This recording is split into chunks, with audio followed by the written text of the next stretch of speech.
And now we're joined by Joseph Trevisani. He's a senior analyst at FX Street. Welcome to our new set, Joseph. What do you think? Looks pretty good. Your set is lovely. It's very nice. It's all around us and it's full of news. All right, so yeah, I wanted to talk to you about U.S. debt. So it seems to be important to be having this conversation right now. Bloomberg Economics actually ran a million forecast simulations on the U.S. debt outlook, and 88% of them show that the U.S. is on a unsustainable path. What do you think about that? Are we? Yes, but the interesting question here is they say it's unsustainable, but they don't define what they mean by unsustainable. What really is appropriate to this analysis is what will the market tolerate? When will people get so concerned about U.S. debt and U.S. debt levels that they demand much, much higher interest rates to buy U.S. debt? That hasn't happened. And part of the issue with that, maybe the major issue with that, is what is the alternative? Well, what about the impacts on the economy, right? I mean, such a massive amount of debt must weigh on the economy in some form in the short term or the long term? It does. It weighs in several ways. One, if it starts driving up interest rates, we all know that the impact interest rates will have on an economy. That's one. But also just that enormous demand from the government crowds out other types of investments. People will go to the U.S. if they're looking for safety, perhaps, and not go to other more commercial, more productive ways of investing their money. After all, the federal government debt is not the most productive use of debt. Look, we have to pay back this debt sometime in the future, I presume. Is that going to weigh on the American people or future generations? It will, most certainly. But you know, it's an instance of this type of debt doesn't have to be paid back. It never will be. What is important is whether or not the debt is growing faster or slower than the economy. That's the real parameter, because for this kind of debt, what happens is the government simply rolls it over. They don't ever actually pay off the debt. So yes, it affects the economy, but more importantly, where are we growing and what does the growth parameters look like? So you mentioned earlier that it only matters when investors or markets start to care about this debt. So is there not going to be any implications domestically or internationally as long as people don't care? No, I think there will be. And I think what you're going to see is as the debt continues to mount, goes past 100%, 120% of GDP, you're going to have a permanently higher scale of U.S. interest rates. Because even though people are still going to buy U.S. debt, and consider it the safest debt, they will demand more interest rates. So the U.S. yield curve will probably rise overall because of the amount of debt. But we can both agree that this is not healthy, right? It is absolutely not healthy. But you know, the politicians and the system in D.C. is addicted to debt. If you look at just the past 10 years, it's just astonishing the amount of debt that's been piled up. That will not change. After all, one of the favorite things for politicians to do is to spend money.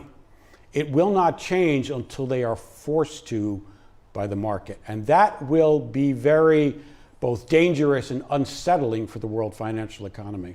So forced by the markets. So that means there is, in fact, a threshold to all of this. There is. The biggest problem is no one has any idea where it is. And a lot of the reason for that is because, again, you have to return to the question of what is the alternative?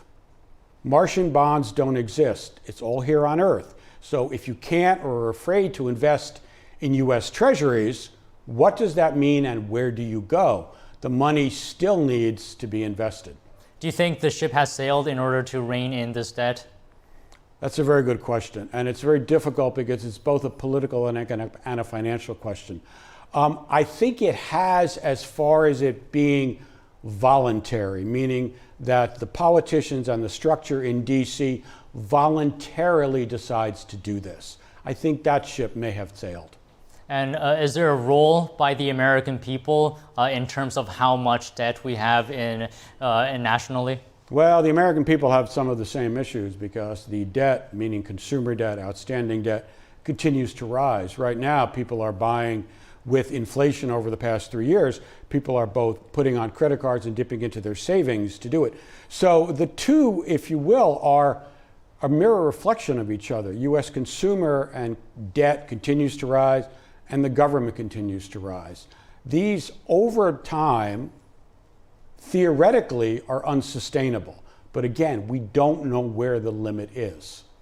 I mean, does debt have a correlation to inflation as well? Because, I mean, there is a limit to the consumer and how much they can handle when it comes to inflation. It certainly does. And I mean, the inflation we've seen over the past 3 years is directly traceable to the government spending. It is now perfectly normal, or at least as it keeps happening, that the government will run trillion-dollar-plus deficits every year. That actually, as you say, is not sustainable. But getting back to the point, we don't know where and when the markets will find that to be a problem. My guess is the trigger, the catalyst, will not be a particular limit in U.S. debt as opposed to GDP, but something external to that, a political event or a war or something like that. That will be the trigger for people to start worrying about the health of the U.S. economy vis-a-vis debt. What happens one day when people start caring about it?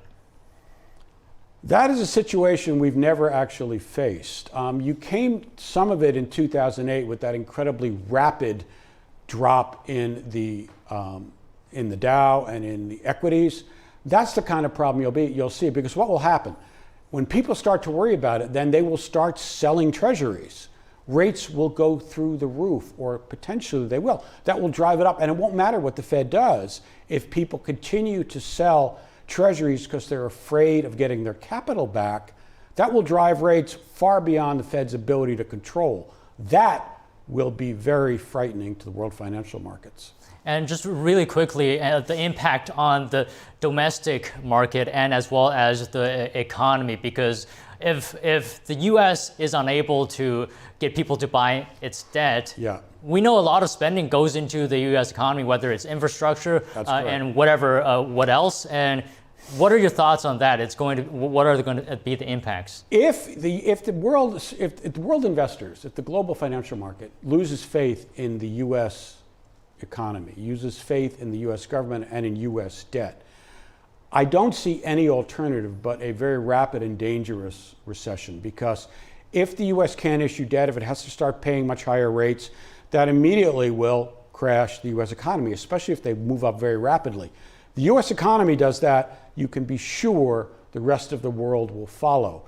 It is close to a nightmare scenario for the global economy if you get that kind of very rapid loss of confidence. All right, well, let's hope that we never see that day. Thank you very much, Joseph Trevisani. Pleasure having you on the set. Thank you very much for having me.